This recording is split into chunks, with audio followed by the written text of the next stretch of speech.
As is fairly evident by the stories about the Ghost of Kiev, aircraft are playing a big role in the Russian invasion of Ukraine. So today I thought I would compare the Ukrainian Air Force and the Russian Air Force to see who has the upper hand. While Russia has a much larger air force than Ukraine, only a part of the Russian Air Force is currently being used. However, if Russia threw everything they have at Ukraine, how would this affect the current situation? First of all, it's important to note that the aerial portion of the war is only designed to weaken the ground forces, and the real work is being done on the ground. However, as I know nothing about ground combat, we'll be focusing on the Air Force in today's video. Ukraine has a moderately sized air force comprised of 98 fighter and attack aircraft, which includes 12 Su-24s, 17 Su-25s, 32 Su-27s, and 37 MiG-29s. As well as fighter and attack aircraft, they also have 31 transport aircraft,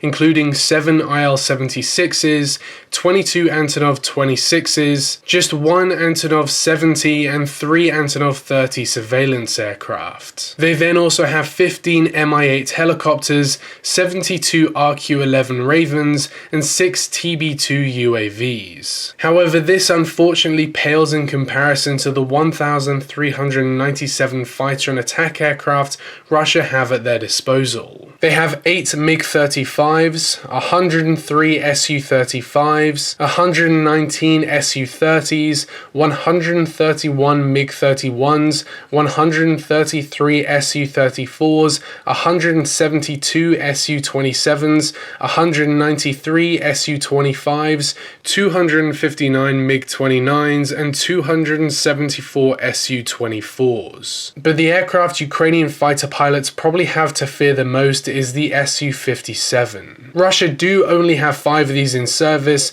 and they have 71 on order. But this is Russia's 5th generation fighter aircraft, which they claim is similar in strength to the F-22, however this has been debated. As well as all of this, Russia have over 2,000 other aircraft. It's safe to say that Ukraine are severely outnumbered, however to reiterate, Russia are not using their entire fighting force. But in a theoretical scenario where all of Russia and Ukraine's fighter and attack aircraft went up against each other, Ukrainian pilots would need 14 to 15 kills for every death. As well as this, Russia have now made nuclear threats against Ukraine, and these nuclear warheads could either be launched from silos or submarines, but if dropped from an aircraft, Russia have 124 bomber aircraft at their disposal. These include 66 Tupolev 22M backfires, 42 Tupolev 95 Bears, and 16 Tupolev 160 Blackjacks. But things may be looking up for Ukraine as Russia's attack seems very unorganized,